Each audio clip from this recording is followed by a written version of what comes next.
کئی سال پہلے اس لائبریری کی لائبریرین تھی جس کی موت اس خفیہ کمرے میں دم گھٹنے سے ہو گئی تھی۔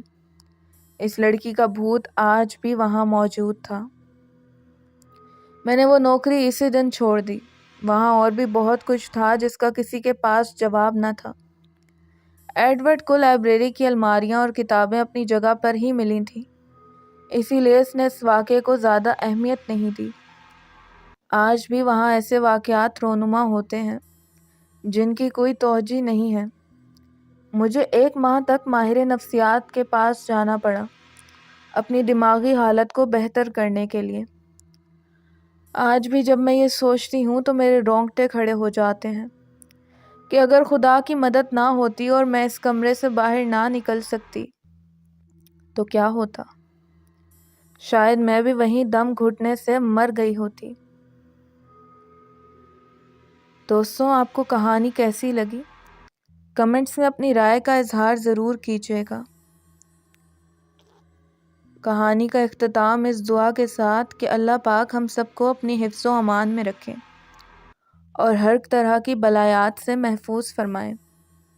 دوبارہ ملتے ہیں ایک نئی کہانی کے ساتھ۔ اپنا ڈھیر سارا خیال کیجیے گا۔ اس ناچیز کو دعاؤں میں یاد رکھیے گا۔ فی امان اللہ۔